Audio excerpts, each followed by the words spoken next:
Na washukuru toto, waheshimiwa tukae. Wafanyakazi oye!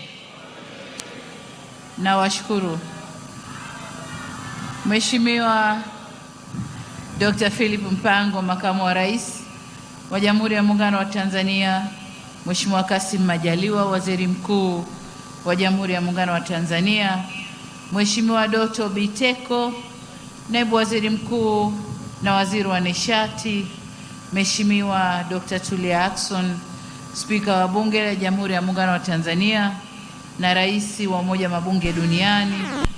Nataka nitambue wote waliokusindikiza kutoka bungeni, wabunge, katibu wa bunge na wote, natambua uwepo wenu. Tambua uwepo pia wa mtendaji mkuu wa mahakama na wote waliotoka kwenye mhimili wa mahakama. Comrade John Mongela, naibu katibu mkuu Chama cha Mapinduzi, na wote waliotoka Chama cha Mapinduzi ngazi ya taifa, mwenyekiti wa mkoa, lakini na viongozi wote wa vyama vya siasa waliopo nasi hapa. Mheshimiwa Ridhiwani Kikwete, Waziri wa Nchi, Ofisi ya Waziri Mkuu, Kazi, Vijana na Wenye Ulemavu, pamoja na timu yako yote. Waheshimiwa mawaziri na manaibu mawaziri mliopo, ndugu yetu Tumaini Nyamhoka, Rais wa Shirikisho la Vyama vya Wafanyakazi TUCTA, lakini tambue viongozi wote wa vyama ndani ya shirikisho hili la TUCTA, pamoja na Katibu Mkuu Henry Mkunda kutoka TUCTA. Tambue uwepo pia wa Mheshimiwa Dr. Balozi Moses Mpogole Kusiluka, Katibu Mkuu Kiongozi, lakini na makatibu wakuu wote na manaibu makatibu wakuu wakiongozwa na ndugu yetu Mary Maganga, Katibu Mkuu Ofisi ya Waziri Mkuu, Kazi, Vijana, Ajira na Wenye Ulemavu. Tambue uwepo wa wakuu wa vyombo vya ulinzi na usalama, lakini pia mwenyeji wetu Mheshimiwa Halima Dendego, mkuu wa mkoa wa Singida na wakuu wa mikoa wote mliopo nasi. Kinitambue pia uwepo wa ndugu Oscar Mgaya, mwenyekiti wa Chama cha Waajiri Tanzania, na wote waliotoka chama hicho, akiwemo ndugu yetu Susan Ndomba ambaye ni mkurugenzi mtendaji wa chama hicho.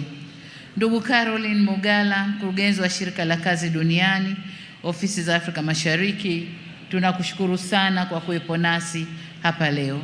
Waheshimiwa mabalozi na wakilishi wa mashirika ya kimataifa, viongozi wa Shirikisho la Vyama vya Wafanyakazi Tanzania TUCTA, viongozi wa taasisi za umma na sekta binafsi mliopo nasi hapa, viongozi wa dini, wawakilishi wa wazee wa Singida, machifu na wanasingida wote kwa ujumla wenu, ndugu wafanyakazi wenzangu wa sekta ya umma na sekta binafsi, ndugu wanahabari, vikundi vya burudani, mabibi na mabwana, mshikamano.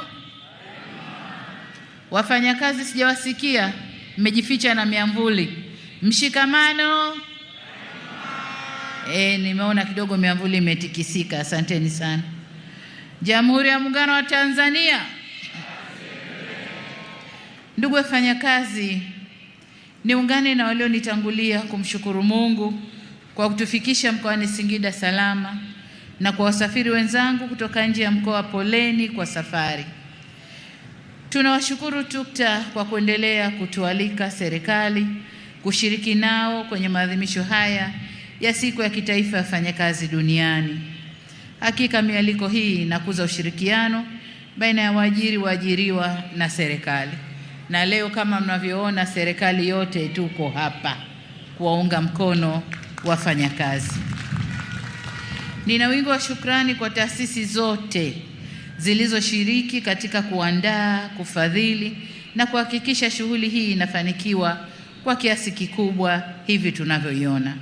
Shukrani za dhati ziende kwa waratibu wa maadhimisho ya mwaka huu, Chama cha Wafanyakazi wa Serikali za Mitaa TALGU, na wote walioshirikiana nao katika nafasi zao mbalimbali.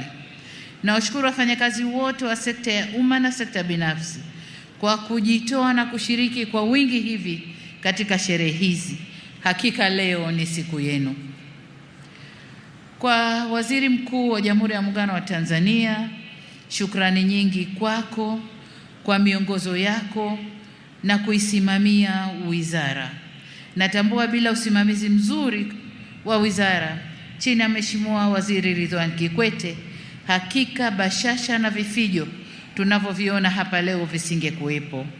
Waswahili wanasema usione vimelea vimeundwa, na nawashukuru kwa kuliunda hili. Asante sana Mheshimiwa Waziri Ridhiwani Kikwete, mtendaji mkuu wa wizara na watumishi, kwa kazi kubwa na maelezo mazuri ya namna mnavyoshirikiana na vyama vya wafanyakazi katika kutatua changamoto zao na kutekeleza maboresho ya hoja wanazoziibua. Hongereni sana. Kwa wenyeji wetu mkoa wa Singida wakiongozwa na Mheshimiwa Mkuu wa Mkoa, asante sana kwa mapokezi mazuri ya shughuli hii na ukarimu uliotukuka. Likuwa nanong'ona na rais wa TUCTA, ananambia juzi kulikuwa na kuku wa kumwaga hapa Singida. Watu walikula kuku mpaka wakajisahau. Kwa hiyo tunashukuru sana kwa ukarimu huo Singida. Lakini asanteni wana Singida kwa kujitokeza kwa wingi hapa uwanjani. Kweli leo Bombadia imejaa. Bombadia leo imejaza.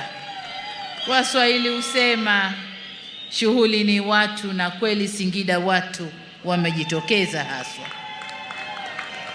Shukrani zetu kwa waandishi wa habari kwa kututaarifu yaliyokuwa yakitokea ndani ya mkoa wa Singida kwenye maadhimisho haya kwa juma zima, na leo tukiwa nao katika kilele cha maadhimisho haya. Tunawashukuru wasanii wetu wa vikundi vyote vya burudani kwa burudani maridhawa. Tunashukuru pia vyombo vya ulinzi na usalama na vijana wetu wa scout wanaotusaidia kuweka usalama hapa uwanjani. Kadhalika tunawashukuru Red Cross kwa huduma wanayotoa, na nihitimishe shukrani zangu kwa kushukuru sana vikundi vya hamasa wanaotuchangamsha hapa uwanjani. Ndugu wafanyakazi, kabla ya kuendelea mbele na hotuba yangu, niwatambue wote waliopewa tunzo za ufanyaji kazi bora. Hongereni sana kwa utendaji wenye weledi na uadilifu. Hakika chanda chema huvishwa pete.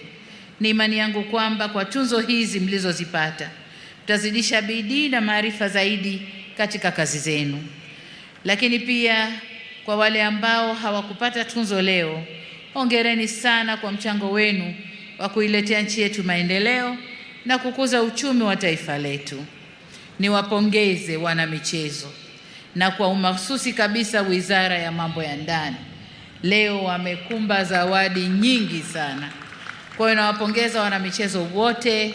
Nataka nitilie mkazo suala la michezo sehemu za kazi, kwani michezo ni afya. Niseme tu kwamba serikali itaendelea kushirikiana nanyi kuzifanyia kazi changamoto zinazowakabili.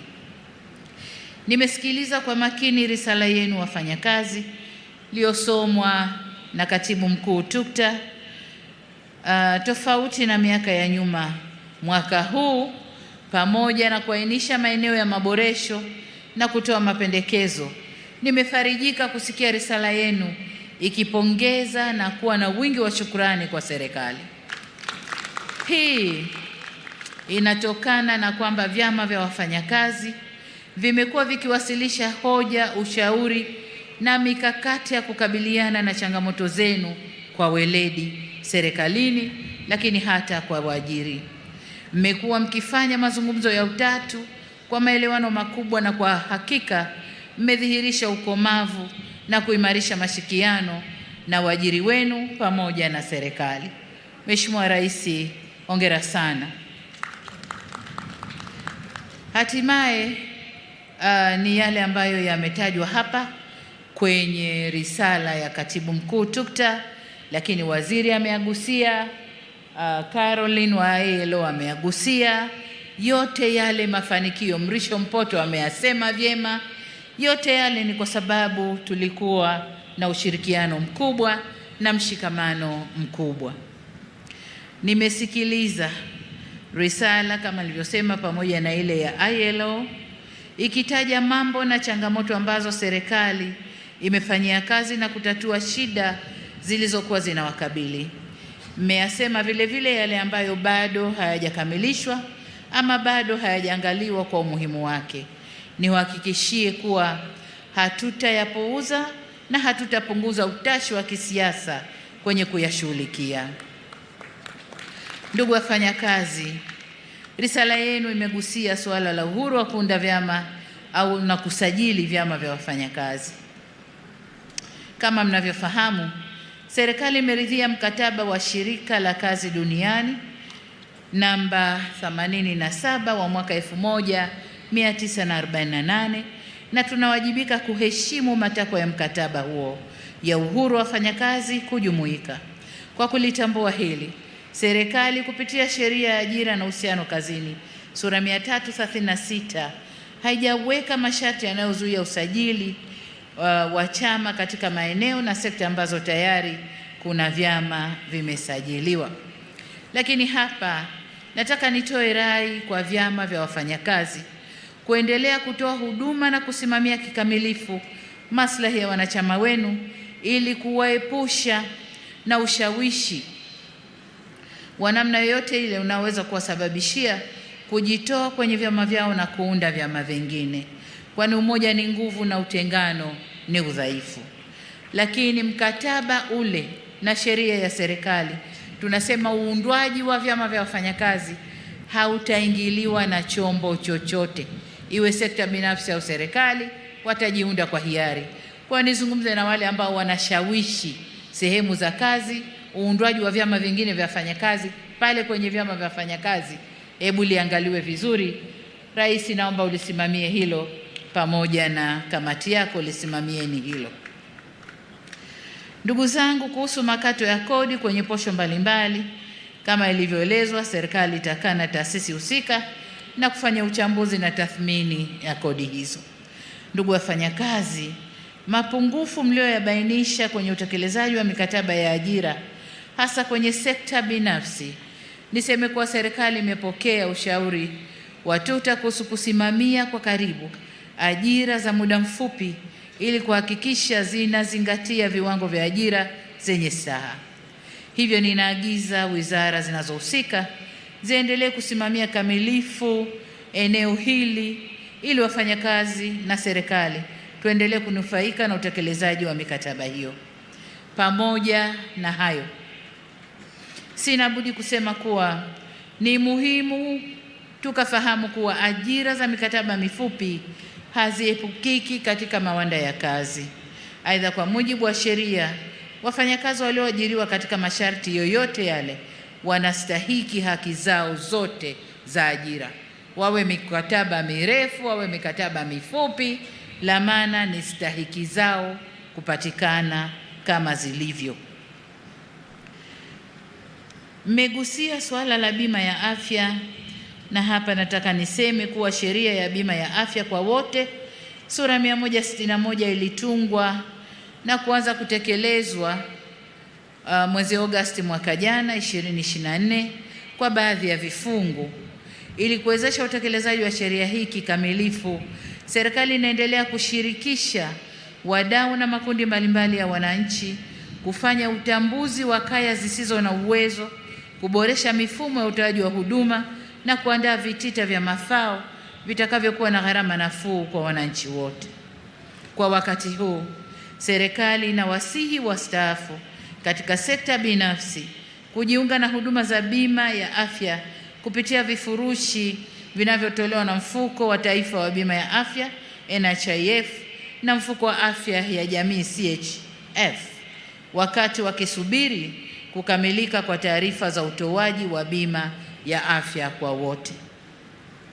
Ndugu wafanyakazi, serikali imepokea pongezi mlizotoa kuhusu hatua zilizochukuliwa katika kuboresha mifumo ya utatuzi wa migogoro ya kikazi kwa watumishi wa umma na sekta binafsi. Aidha, kwa upande wa migogoro ya wafanyakazi wa sekta binafsi, serikali ipo katika hatua za mwisho za kukamilisha mfumo wa usimamizi wa migogoro ya kazi kidigitali ambao utawaondolea wadau adha ya kupoteza muda na gharama katika kufuatilia huduma hiyo. Kwenye hoja ya mabaraza ya wafanyakazi wa kisekta, serikali inatambua umuhimu wa mabaraza ya majadiliano ya pamoja ya sekta mbalimbali katika utumishi wa umma. Kwa kutambua umuhimu huo, serikali imeunda na kuzindua Baraza Kuu la Wafanyakazi katika utumishi wa umma pamoja na kuunda mabaraza ya kisekta ya elimu, afya na serikali za mitaa. Hivyo ninamwagiza waziri mwenye dhamana ya utumishi wa umma kuendelea kuyasimamia mabaraza hayo na kuhakikisha yanafanya kazi kwa mujibu wa sheria. Ndugu wafanyakazi, uhifadhi na utunzaji wa mazingira ni suala mtambuka. Ninaishukuru TUCTA kwa kutambua jitihada za serikali katika kuhamasisha matumizi ya nishati safi. Ni mwelekeo wa kuhifadhi na kutunza mazingira yetu. Nishati safi na mwelekeo wa kuhifadhi na kutunza mazingira yetu. Nitumie jukwaa hili kuwahimiza waajiri na wafanyakazi wote nchini kuendelea kuifanyia kazi kwa vitendo ajenda ya matumizi ya nishati safi, kama nchi tuweze kufikia malengo tuliyojiwekea katika kuhifadhi na kutunza mazingira. Na hapa nipongeze ofisi ya Makamu wa Rais kwa kuonesha mfano, na hawa ndio wenye mazingira, wametuonesha mfano nasi tuwe nyuma yao. Ndugu Rais wa TUCTA, niwapongeze tena TUCTA kwa namna mnavyofuatilia hoja za wafanyakazi. Hoja mlizoziibua tunazichukua na tutazifanyia kazi kikamilifu. Kama tulivyoagizwa kwenye ilani ya uchaguzi ya CCM ya mwaka 20 mpaka 2025, serikali itaendelea kuweka mazingira rafiki ya utendaji kazi wa vyama vya wafanyakazi ili viendelee kuwa nguzo muhimu kwa kujenga mahusiano pahala pa kazi na kuboresha maslahi na haki za wafanyakazi. Wafanyakazi, mshikamano, solidarity. Ndugu wafanyakazi, nchi yetu imeendelea kupiga hatua kubwa katika sekta mbalimbali. Kiuchumi, mwaka 2024 ukuaji wa uchumi ulipanda kufikia 5.5 kutoka 4.6 iliyokuwa 2023, na tumeweza kudhibiti mfumuko wa bei katika kiwango cha 3.1. Mafanikio haya yamechangiwa na kukua kwa uwekezaji, kuongezeka kwa uzalishaji na mauzo ya nje. Tumeendelea kujenga mazingira mazuri kwa uwekezaji na biashara kisera na kisheria. Tunatekeleza miradi inayorahisisha usafiri na usafirishaji, yani reli, viwanja vya ndege, usafiri majini na barabara. Tumeendelea kutekeleza miradi ya kuzalisha nishati kwa ajili ya kukuza uzalishaji wa bidhaa na kurahisisha huduma za kiutawala na usalama nchini. Na vile vile tumeendelea kutekeleza miradi inayotoa huduma bora kwa jamii ili kukuza ustawi wa watu na kuimarisha nguvu kazi. Uwekezaji wote huu pamoja na unaofanywa na sekta binafsi umesaidia kuzalisha jumla ya ajira 888,204 kwa kipindi cha Novemba 2020 hadi Februari 2025. Aidha, kutokana na kukua kwa diplomasia yetu, tumeweza kuingia mikataba ya ajira na nchi mbalimbali ikiwemo nchi za Falme ya Kiarabu, UAE, Saudi Arabia, Iran na Qatar kwa lengo la kuongeza fursa za ajira kwa Watanzania kwenye nchi hizo. Niitake ofisi ya Waziri Mkuu, Kazi, Vijana, Ajira na Wenye Ulemavu kuzingatia fursa hizi na kuhakikisha tunazichangamkia kwa manufaa ya wanayokwenda kufanya kazi, lakini kwa manufaa ya nchi yetu pia. Ndugu wafanyakazi, ninafahamu kuwa kulikuwa na manung'uniko kuhusu kuchelewa kwa mashauri yaliyofika kwenye Tume ya Usuluhishi na Uamuzi.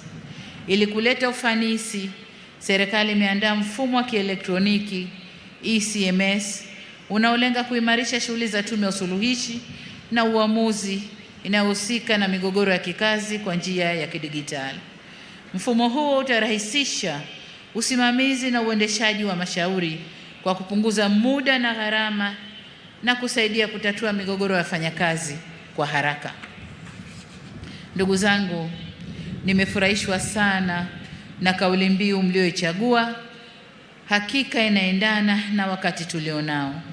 Uchaguzi ni haki ya kikatiba na ya kidemokrasia ya kila mfanyakazi.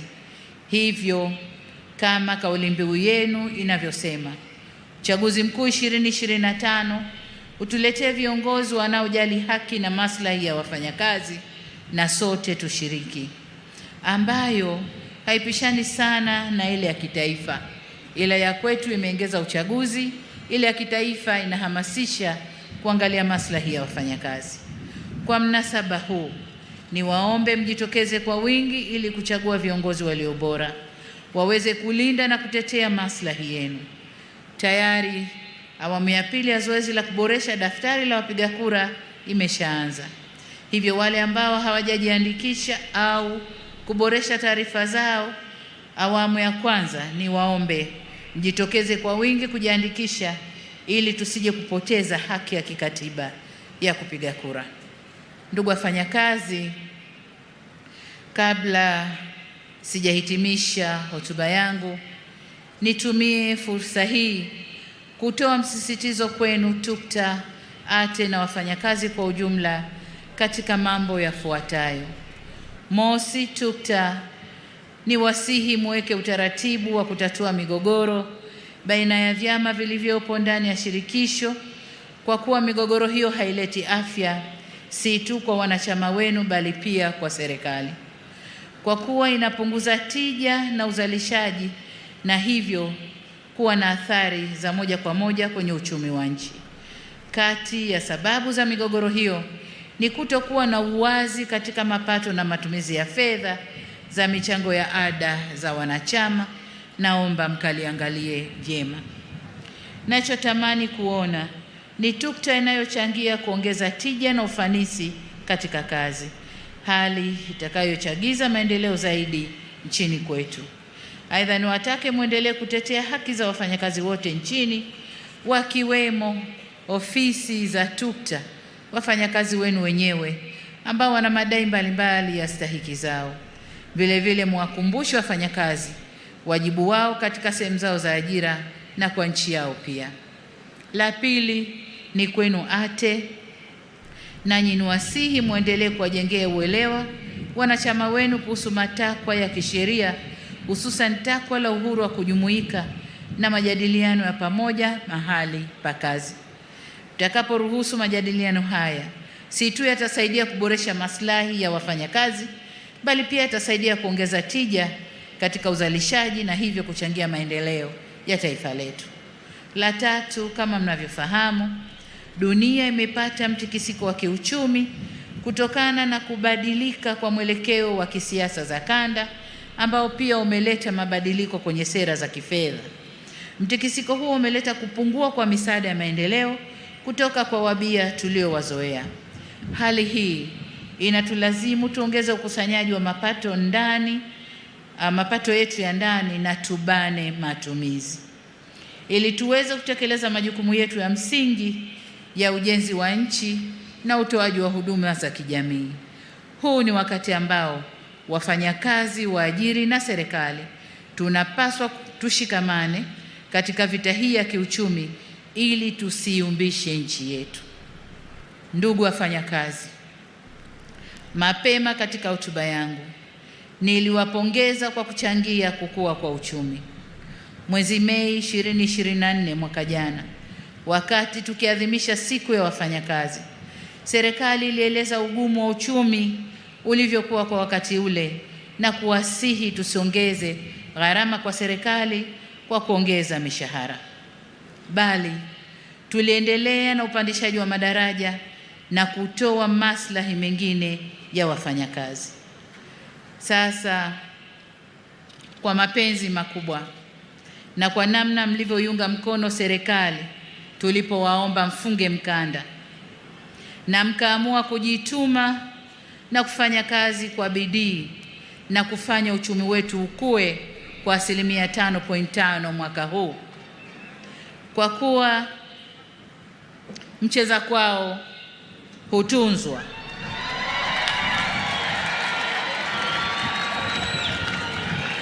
Wafanyakazi oye! Miamvuli oye! Naona miamvuli imepanda sasa. Wakati wote miamvuli ilikuwa chini. Sasa hivi miamvuli imepanda. Sasa kwa kuwa mcheza kwao hutunzwa, mimi na wenzangu, na baada ya kuangalia uchumi ulivyopanda, na umepanda kwa sababu ya nguvu zenu wafanyakazi, ninayo furaha ya kuwatangazia kwamba katika kuzidi kuleta usawi kwa wafanyakazi, mwaka huu serikali itaongeza kima cha chini cha mshahara kwa watumishi wa umma kwa asilimia 35.1.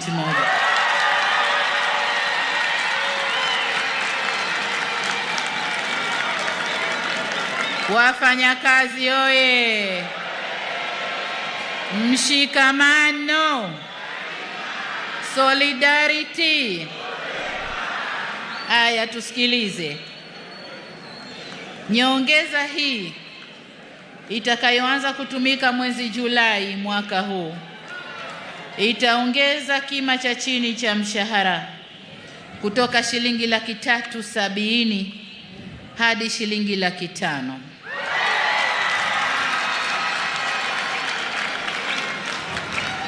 Ngazi nyingine za mshahara nazo zitapanda kwa kiwango kizuri jinsi bajeti inavyoturuhusu. Lakini nataka niwaambie nyongeza nzuri ipo. Kwa upande wa sekta binafsi, bodi ya kima cha chini cha mshahara kwa sekta binafsi inaendelea sasa kufanya mapitio ili kuboresha viwango vya chini vya mshahara kwa wafanyakazi wa sekta hiyo.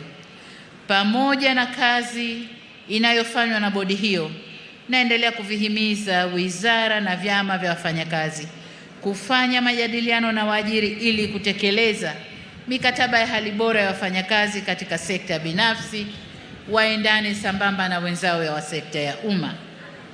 Ndugu wafanyakazi, ahadi yetu serikali kwenu kwamba tutaendelea kuboresha mazingira ya kazi yakiwemo maslahi ya wafanyakazi kadri hali ya uchumi itakavyoruhusu. Wafanyakazi oye! Solidarity, mshikamano. Ndugu wafanyakazi, nimalizie kwa kuwapongeza tena wafanyakazi wote nchini kwa kuadhimisha sikukuu hii, na ninawashukuru kwa mchango wenu adhimu katika ujenzi wa taifa letu. Kuijenga nchi yetu ni jukumu letu sote, hivyo hatuna budi kuimarisha umoja na mshikamano wetu. Aidha, niwakumbushe kwamba ili tuweze kujenga vyema taifa letu ni lazima tulinde amani na utulivu nchini. Nataka nirudie hapa, wafanyakazi oye! Naomba tusikilize hili. Ili tuweze kujenga vyema taifa letu ni lazima tudumishe na tulinde amani na utulivu nchini. Kwa namna yeyote ile, tusitoe fursa kwa vyama vya wafanyakazi kutumika kuichafua nchi yetu. Historia ya vyama vya wafanyakazi ni vyama vilivyoleta vuguvugu la uhuru wa nchi hii. Sasa tusijibadilishe tukawa vyama vya kusaliti uhuru wetu tulioutafuta kwa nguvu kubwa. Niwaombe sana viongozi wa vyama vya wafanyakazi mkalisimamie hilo. Mwisho kabisa, niwaombe ulinzi wa Mungu na niwatakie safari njema naporudi kwenye maeneo yenu. Narudia wito wangu kwenu wafanyakazi kushiriki kikamilifu katika zoezi la uchaguzi mkuu utakaofanyika mwezi Oktoba 2025 ili kutumia haki yenu ya kikatiba kupata viongozi watakaoongoza taifa letu. Baada ya kusema hayo, Nimwombe Mwenyezi Mungu aibariki bara letu Afrika na Mungu aibariki nchi yetu Tanzania. Jamhuri ya Muungano wa Tanzania. Kazi na utu. Kazi na utu. Asanteni sana kwa kunisikiliza na hongereni sana wafanyakazi. Asante sana.